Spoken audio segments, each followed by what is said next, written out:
Good morning students. आज मैं आप लोगों को लिस्ट के मेथड्स के बारे में बताऊंगा।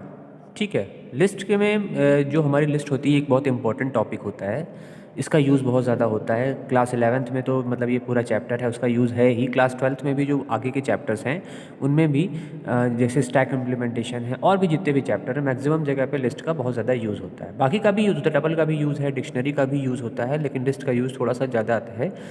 हर जगह इसका यूज़ किया जाता है। और जो आपके क्लास 12th के जो टर्म 1 के जो बोर्ड एग्ज़ाम होते हैं उनमें भी जो आपका पाइथन रिवीजन टूर से के दो चैप्टर हैं उनमें से भी जो क्वेश्चंस आते हैं तो उसमें मैंने मैक्सिमम यही देखे गए हैं कि उसमें लिस्ट वाला पार्ट ज़्यादा होता है। लिस्ट से काफ़ी क्वेश्चन होते हैं, लिस्ट के फंक्शन से रिलेटेड और लिस्ट के मतलब स्लाइसिंग से रिलेटेड भी अगर क्वेश्चन आते हैं तो लिस्ट से में उसमें यूज़ करते हैं। और रैंडम मॉड्यूल वाला जो चैप्टर है उसमें भी लिस्ट का बहुत ज़्यादा यूज़ होता है। लिस्ट में रैंडम मॉड्यूल में भी बहुत जगह पे लिस्ट को लेकर ही रैंडम मॉड्यूल अप्लाई करा जाता है, जो कि आपने देखा भी है जब आप लोगों ने रैंडम मॉड्यूल पढ़ा था तो उसमें आप लोगों ने देखा भी है। ठीक है, तो लिस्ट का यूज़ बहुत ज़रूरी है और इसकी हर चैप्टर के हर जितने भी डेटा टाइप हैं हमारे ये जो भी है लिस्ट जो मतलब आपको और बचे हैं पढ़ाने के लिए, लिस्ट बचा है, टबल बचा है, डिक्शनरी बचा है, इनके सबके अपने अपने फंक्शंस हैं। ठीक है, उन फंक्शंस का अपना अपना बिहेवियर है। ठीक है, उसी बिहेवियर के अकॉर्डिंग काम होता है। फंक्शन क्या होते हैं वो तो मैंने आपको पहले भी बताया है और फिर बता देते हैं कि फंक्शन मतलब है कि एक इनबिल्ट कोड है, एक बना बनाया कोड है जिसको सेव कर दिया गया है। अब जब हम उस फंक्शन को यूज़ करते हैं तो वो कोड की हेल्प से जो भी आउटपुट होता है वो हमको मिल जाता है। ठीक है, फंक्शन खुद से भी बनाए जा सकते हैं। ये तो जैसे जो फंक्शन बताए जाते हैं अलग अलग चैप्टर्स में, कुछ लिस्ट के फंक्शन है, कुछ टपल के फंक्शन है, जो भी हैं तो वो तो हमारे इनबिल्ट है, मतलब बने हुए हैं, पहले से बने हुए हैं। और यूज़र डिफाइंड फंक्शन, यूज़र मतलब हम लोग खुद से भी फंक्शन क्रिएट कर सकते हैं। वो खैर 12th का पार्ट है, 12th में पूरा चैप्टर है फंक्शन का, उसमें फंक्शन क्रिएट किए जाते हैं, सब कुछ किया जाता है, सारा काम होता है। तो वो कैसे होता है वो तो खैर आगे की बात है। अभी आपको पढ़ना है लिस्ट के फंक्शंस। मेथड या फंक्शन एक ही बात है। अगर मेथड कहा जाता है तो भी बात वही है, फंक्शन कहा जाता है तो भी बात वही है, दोनों एक ही चीज़ है, बस वो नाम का फ़र्क होता है। ठीक है, तो सबसे पहला जो आपका फंक्शन है लिस्ट का फंक्शन है, ये फंक्शन जो है ये लिस्ट पे अप्लाई होंगे। ठीक है, कुछ फंक्शन कॉमन टाइप के होते हैं, जैसे लेन फंक्शन है। लेन फंक्शन है जो आपका स्ट्रिंग में भी अप्लाई होता है और लिस्ट में भी अप्लाई होता है। तो ये कुछ कॉमन टाइप के होते हैं जो सब जगह अप्लाई हो जाते हैं। तो उसी तरीके से जैसे जैसे कीबोर्ड है, कीबोर्ड में बहुत सारी कीज़ होती हैं। ठीक है, वो जैसे कंट्रोल S एक की है, आप सबको पता होगा सेव करने के लिए। वो कंट्रोल S कोई भी मतलब MS ऑफिस में तो अप्लाई होती है और भी बहुत सारे सॉफ्टवेयर्स में कंट्रोल S के थ्रू हम सेव कर सकते हैं। तो उसी तरीके से कुछ कॉमन फंक्शन होते हैं जो कहीं पर भी अप्लाई हो जाते हैं, जो लगभग सभी और भी चैप्टर्स में आपको देखने को मिलेंगे, लेकिन सारे ऐसे नहीं हैं, कुछ उनके अपने स्पेसिफिक भी हैं। ऐसे तो आपको कई सारे फंक्शन पढ़ने हैं, लेकिन उसमें कुछ इंपॉर्टेंट टाइप के भी हैं, वो बताते चलेंगे कौन से इंपॉर्टेंट टाइप के हैं जो आपको आगे भी यूज़ होंगे। ठीक है, स्टार्टिंग के ये जो इधर के हैं आपके जो भी अभी बताए जाएंगे वो ज़्यादा इंपॉर्टेंट है। बाकी भी इंपॉर्टेंट है, ऐसा नहीं कि इंपॉर्टेंट नहीं है, लेकिन हाँ उनका यूज़ थोड़ा सा कम हो जाता है। वो आपको शायद अदर चैप्टर में जब आप आगे का पढ़ें, आगे की चीज़ें पढ़ें तो शायद आपको थोड़ा कम देखने को मिले, लेकिन ये सब तो बहुत इंपॉर्टेंट आपके फंक्शंस हैं। ठीक है, ये लिस्ट फंक्शन की बात यहाँ पे हो रही है और किसी फंक्शन की बात नहीं हो रही है। तो सबसे पहला फंक्शन होता है हमारा लिस्ट फंक्शन में, सबसे पहला फंक्शन जो मैं बताने जा रहा हूँ आप लोगों को वो है हमारा इंडेक्स। ठीक है, इंडेक्स, उसके बाद ब्रैकेट, स्मॉल ब्रैकेट ओपन है, स्मॉल ब्रैकेट क्लोज है। ये स्मॉल ब्रैकेट ओपन और जो क्लोज है यही ये डिफाइन करता है कि ये एक फंक्शन है। ठीक है, प्रिंट जो हमारा प्रिंट जिसमें हम के थ्रू हम प्रिंट करते हैं वो भी हमारा एक फंक्शन ही होता है, वो प्रिंट करने के लिए यूज़ होता है। अब ये इंडेक्स फंक्शन में क्या होता है, कुछ फंक्शंस के बीच में वैल्यू रखी जाती है, जैसे यहाँ पर आप देख रहे होंगे लिखा हुआ है L1 डॉट इंडेक्स और फिर अंदर 10 है। ये 10 जो होता है इसको बोलते हैं आर्ग्यूमेंट। ठीक है, कुछ फंक्शंस में आर्ग्यूमेंट यूज़ होते हैं, कुछ फंक्शन में नहीं यूज़ होते हैं। ये फंक्शन के अपने बिहेवियर के ऊपर डिपेंड है, ये हम नहीं बता सकते, ये ऐसा मतलब प्रिडिक्ट नहीं कर सकते हैं कि इसमें आर्ग्यूमेंट यूज़ होगा या नहीं यूज़ होगा। इसको याद रखना पड़ता है किसमें आर्ग्यूमेंट यूज़ होना है, किसमें आर्ग्यूमेंट नहीं यूज़ होना है। ठीक है, किसी में डबल आर्ग्यूमेंट भी यूज़ होता है, यहाँ पर तो सिंगल ही हो रहा है। तो कुछ फंक्शंस में होगा, कुछ फंक्शन नहीं होगा, इसको याद रखना पड़ता है, धीरे धीरे याद हो जाता है, ऐसी कोई मुश्किल चीज़ नहीं है। ठीक है, तो ये जो हमारा इंडेक्स फंक्शन है इसका बिहेवियर क्या है, this method return the index of the first matched item for the list. कह रहा है जिस भी लिस्ट का जो भी आइटम हम उसमें इंटर करेंगे, मतलब यहाँ देखो एग्जाम्पल के थ्रू मैंने बताने की कोशिश की है कि L1 जो है वो एक लिस्ट है, मतलब L1 नाम से एक लिस्ट है जिसमें कुछ इसमें वैल्यूज़ पड़ी हुई हैं 10, 20, 40, 10, 50, 60, तो ये सारी वैल्यूज़ उसमें पड़ी हुई हैं, ठीक है। अब इसका हमें इंडेक्स जानता है। इंडेक्सिंग आप लोगों ने पहले से पढ़ी हुई है, इंडेक्सिंग क्या होती है तो वो आपको पता है। तो पहले हम इसकी इंडेक्सिंग कर लेते हैं, उसके बाद उसके बताते हैं कि कैसे कैसे ये कैसे क्या रिटर्न देगा और क्या इसका बिहेवियर है।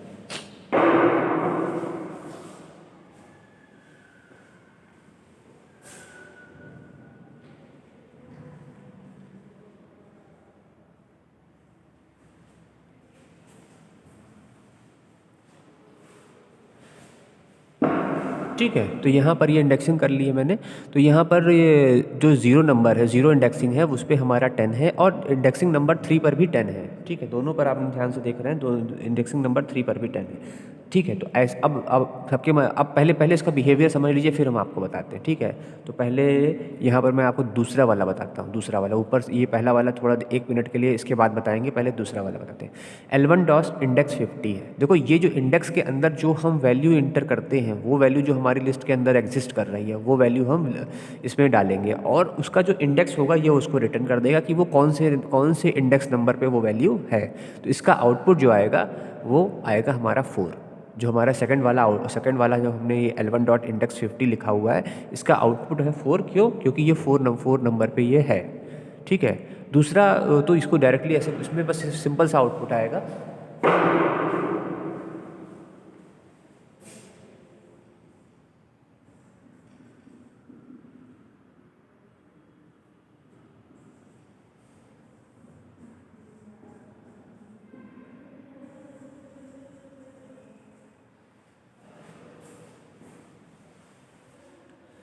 तो दूसरा वाला जो है उसका आउटपुट 4 आएगा कि 50 का जो इंडेक्सिंग है वो है 4 जो है दिख रहा है आपको, ये इसका इंडेक्स है। उसे दिख भी रहा है, उसमें लिस्ट में भी दिख रहा है। देखिए ये तो जैसे हमने यहाँ हमें पता है डायरेक्ट, यहाँ हमें पता है, कोई दिक्कत नहीं है। मान लो कोई बहुत बड़ी लिस्ट हो तो वहाँ पर नहीं पता चल पाता है, और वो एक बार हमने इंटर कर दिए, सेव कर दिया, अब उसमें से पता करना है तो मुश्किल हो जाता है। ऐसे केस में या मान लो हमने बहुत सारे एलिमेंट किसी एक एम्प्टी लिस्ट में बहुत सारे एलिमेंट इंटर कर दिए हैं, अब हमें थोड़ी ना याद रहेगा कि वो लिस्ट, या तो हम बार बार उसको डिस्प्ले कराएं, ऐसे चेक करें हाथ से रख के स्क्रीन पे उंगली रख के चेक करें तो वो मतलब मुश्किल काम हो जाता है। तो यहाँ पर इंडेक्स जानने के लिए यहाँ पर ये इंडेक्स फंक्शन का यूज़ करते हैं। जो भी एलिमेंट हम इंडेक्स फंक्शन के अंदर इनपुट करेंगे वो एलिमेंट पहली बात तो आपकी लिस्ट में होना चाहिए, लिस्ट में होगा तभी वो बताएगा, नहीं होगा तो नहीं बताएगा। कैसे? देखो जो 50 है, हमारा एक एलिमेंट है 50, उसकी इंडेक्सिंग है 4। तो जैसे ही हम L1 डॉट इंडेक्स 50 करते हैं तो जो भी उसकी इंडेक्स है उसने उसको आउटपुट में दे दिया। फिर हमने नेक्स्ट एक और किया है उसमें ऐसे कि L1 डॉट इंडेक्स 70 किया है।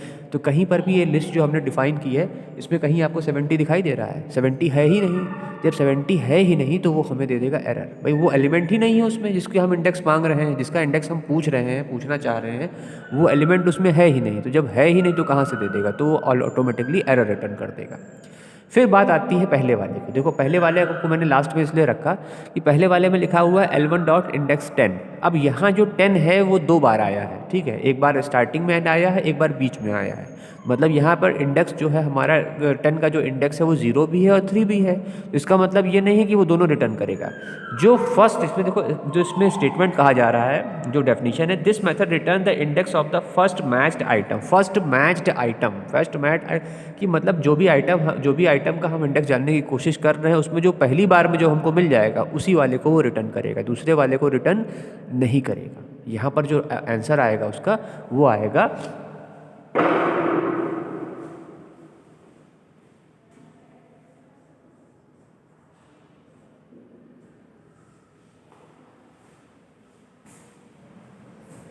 इसका आउटपुट आएगा हमारा 0। जैसे मैंने पहले भी आपको बताया कि इसकी जो डेफिनेशन लिखी हुई है वो बहुत मतलब सही डेफिनेशन लिखी हुई है, आप बिल्कुल इसको क्लियरली देख सकते हैं कि this method return the index of the first match item from the list.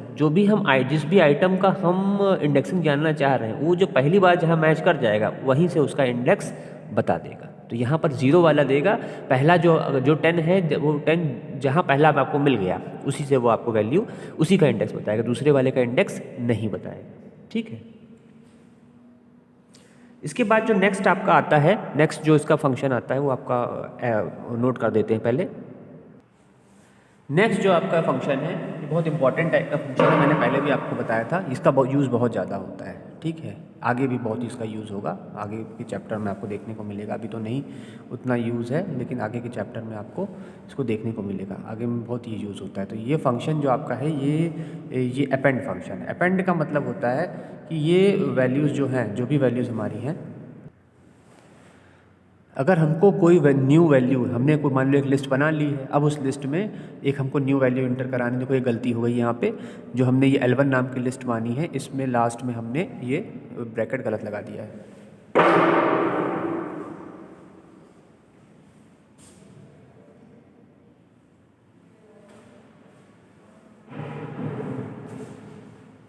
ठीक है, तो ये इसमें ये ऐसे होगा, ठीक है। तो ये अपेंड का क्या होता है कि जो एलिमेंट हमको इसमें ऐड कराने हों, अगर हमें कोई एलिमेंट ऐड कराना हो तो अपेंड का हम यूज़ करते हैं। अपेंड का यूज़ है, आगे भी बहुत ज़्यादा यूज़ है, बहुत इंपॉर्टेंट टाइप का ये फंक्शन है, पहले मैं बता दे रहा हूँ, ये बहुत इंपॉर्टेंट है, ये आगे भी बहुत यूज़ होने वाला है आगे के चैप्टर में, 12th में। तो ये अपेंड फंक्शन में अगर हमें लिस्ट, हमको लिस्ट मान लो एक एम्प्टी लिस्ट है, इस लिस्ट में कोई एलिमेंट नहीं है, उसमें हमें अपने तरफ से एलिमेंट डालने हैं, ठीक है। तो ये होता क्या है कि अगर एम्प्टी लिस्ट है तो एम्प्टी लिस्ट में एलिमेंट ऐड कराने हो तो भी इसका यूज़ करते हैं, और अगर हमारी लिस्ट ऐसी है जैसे मान लो कि उसमें लिस्ट पहले से हमने बना के डिफाइन कर दी है, अब लास्ट में बाद में पता चला कि उसमें और एलिमेंट की ज़रूरत है, तो भी हम दोनों तरीके से, मतलब अगर एलिमेंट, हमको एक नया एलिमेंट अपनी लिस्ट में जोड़ना है, लिस्ट में एंटर करना है, तो इस अपेंड का यूज़ करना पड़ेगा। अपेंड का यूज़ करके ही हम किसी एलिमेंट को ऐड कर सकते हैं। तो इसका सिंटेक्स तो आप देख ही रहे, ये अपेंड और ये मतलब फंक्शन है, तो ये ओपन ब्रैकेट और क्लोज ब्रैकेट में ऐसे दिया हुआ है।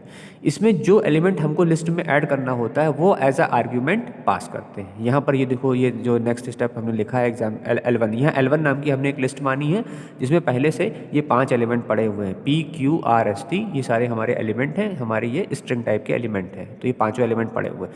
अब हम एक नया एलिमेंट इसमें ऐड करना चाहते हैं, अपेंड, तो यहाँ L1 dot append append function का यूज़ करेंगे, और उसमें जो एलिमेंट हमको लिस्ट में ऐड करना है उसको वो पास कर देंगे एज अ आर्ग्यूमेंट, ठीक है। लिस्ट फंक्शन में जो वैल्यू इसमें ब्रैकेट के बीच में डाली जाती है इसको बोलते हैं आर्ग्यूमेंट। ये दो भी हो सकती है, ऐसा नहीं कि एक है, दो भी हो सकती है, सब वो फंक्शन पर डिपेंड करता है कौन सा कैसा फंक्शन है।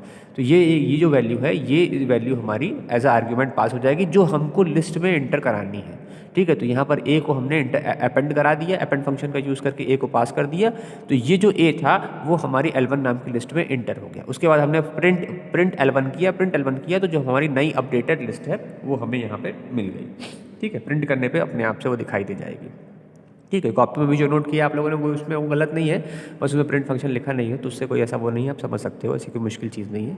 तो वो आपका जो ए था तो लास्ट में जाकर अपने आप से ऐड हो जाएगा, जो भी जहाँ तक भी आपके एलिमेंट थे वहाँ पर जाके वो ऐड हो जाएगा।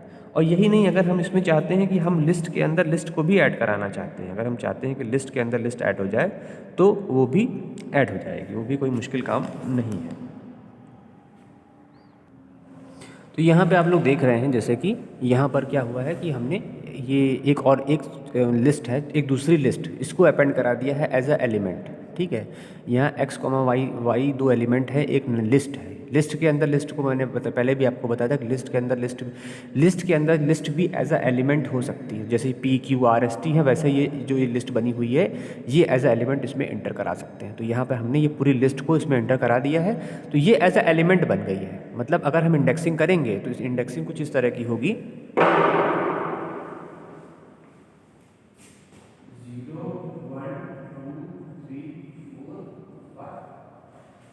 यहाँ पर जो नंबर 5 पे जो हमारी इंडेक्सिंग है वो है वो भी एक लिस्ट है, एक सब लिस्ट है जो कि नंबर 5 एलिमेंट पे जाकर इंटर हो गई है। तो यहाँ जो हमने इंटर कराया है वो एक लिस्ट है, और वो एज अ एलिमेंट हमारी मेन लिस्ट में L1 वाली जो लिस्ट है उसमें इंटर हो गई है, ठीक है। दूसरी चीज़ कि अगर हम ये जो मैंने आपसे पहले कहा था कि ये इसमें हम और आर्ग्यूमेंट जो होते हैं फंक्शन में वो दो भी हो सकते हैं, लेकिन हर फंक्शन पे ऐसा एप्लीकेबल नहीं होता है, किसी फंक्शन पे होता है, ठीक है। जैसे रेंज हमारा एक फंक्शन होता है, फॉर लूप में रेंज यूज़ करते हैं, उसमें हम एक वैल्यू भी इंटर कर सकते हैं, दो वैल्यू भी कर सकते हैं, तीन वैल्यू भी कर सकते हैं, वो एक अलग उसका बिहेवियर है।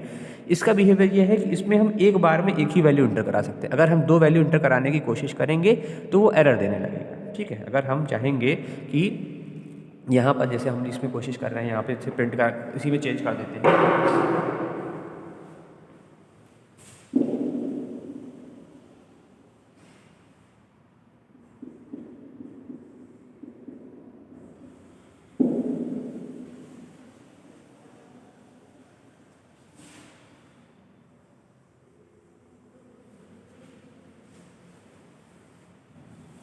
यहाँ पर मैंने दो वैल्यूज़ को एंटर कराने की कोशिश की है इसमें, इसी वाले में। तो यहाँ पर ये एरर देने लगेगा। एरर मतलब प्रिंट नहीं भी कराएंगे तो भी वो एरर आएगा। तो प्रिंट लिखा है, लेकिन अगर हम वैसे खाली अपेंड करके इंटर भी कर देंगे तो भी वो एरर आएगा अपने आप से, क्योंकि वो दो को एक साथ नहीं करता है। ये इसका बिहेवियर है, ये दो उसको एक साथ नहीं कर पाता है। ठीक है। नेक्स्ट जो आपका फंक्शन आता है वो आता है हमारा एक्सटेंड। ठीक है, इसका भी अपना एक बिहेवियर है और उसको बताते हैं, पहले इसको नोट कर दें। देखिए इसमें क्या होता है, इसकी डेफिनेशन पहले पढ़ के आपको बताते हैं। इसमें की कहानी क्या है कि this method is used to add multiple item to a list in the and.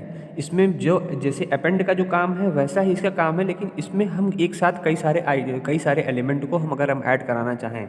एक हमने लिस्ट बना ली L1, इसमें पहले से 4 एलिमेंट पड़े हुए हैं। अब हम उसमें चाहते हैं कि और भी एलिमेंट ऐड हो, तो उसके लिए हमको एक्सटेंड का यूज़ कर सकते हैं। अपेंड का यूज़ करने के लिए हमको बारी बारी से एलिमेंट इसमें इंटर कराने पड़ेंगे। एक्सटेंड का यूज़ करके हम डायरेक्ट में कई सारे एलिमेंट इंटर करा सकते हैं, लेकिन इसमें एक शर्त है। शर्त ये है कि वो जो एलिमेंट होंगे वो एक अलग लिस्ट में होने चाहिए। ठीक है, ऐसा नहीं कि हम जैसे वो लिस्ट एक अलग लिस्ट को हम, मतलब ये कह लो कि दो लिस्ट को हम मर्ज कर सकते हैं एक तरीके से। एक L1 नाम की हमारे पास लिस्ट है, एक और लिस्ट है जिसमें कुछ और एलिमेंट पड़े हैं। तो अगर हम L1 डॉट एक्सटेंड में वो लिस्ट पास कर देंगे तो वो उस लिस्ट के जो एलिमेंट हैं वो L1 में जाकर इंटर हो जाएंगे। तो ये एक कॉन्सेप्ट है। डायरेक्ट हम ऐसा नहीं कि 3-4 मतलब कई सारे, जैसे अपेंड में होता था कि एक एलिमेंट इंटर किए तो इंटर हो गया, तो ऐसा नहीं कि इसमें कई सारे एलिमेंट एक साथ इंटर कर देंगे। वो एलिमेंट लिस्ट के फॉर्म में होने चाहिए। ठीक है, मतलब मेन पॉइंट ये है इस चीज़ का।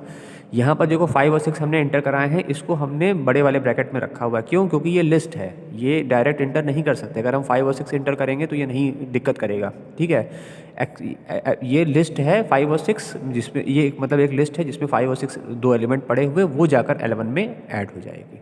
तो मतलब एक जनरल अगर उससे कहें तो हम दो लिस्ट को मर्ज करने के लिए भी इसको यूज़ करते हैं। इसमें ज़्यादा हमको ज़रूरत होती है तो ज़्यादा एलिमेंट उसमें, अगर और एलिमेंट की ज़रूरत है तो उसको एक अलग लिस्ट में बनाकर इसमें हम इंटर करा सकते हैं। तो वो दोनों में मतलब लास्ट L1 जब हम प्रिंट कराएंगे तो वो पहले जो L1 के एलिमेंट थे वो तो थे ही, बाद में जो दूसरी लिस्ट के एलिमेंट थे वो उसके लास्ट से अपने आप से इंटर हो जाएंगे। मतलब इसमें ये चीज़ क्लियर है कि अगर हम 5, 6, 7, 8 3-4 एलिमेंट ले लें और उनको ऐसे डायरेक्ट इंटर कराएं तो नहीं इंटर होगा। वो एक लिस्ट में दूसरी लिस्ट को ऐड कर दिया गया है, ये समझ लीजिए आप लोग। एक लिस्ट में दूसरी लिस्ट को ऐड कर दिया गया। पहली लिस्ट में जो एलिमेंट थे उसके बाद से ही दूसरी लिस्ट के एलिमेंट उसमें ऑटोमेटिकली ऐड हो गए। ठीक है, तो ये एक इसका बिहेवियर होता है। और भी फंक्शंस बताएंगे नेक्स्ट वीडियो में मैं आप लोगों को, और इसके आगे के फंक्शंस के बताऊंगा। Okay, thank you.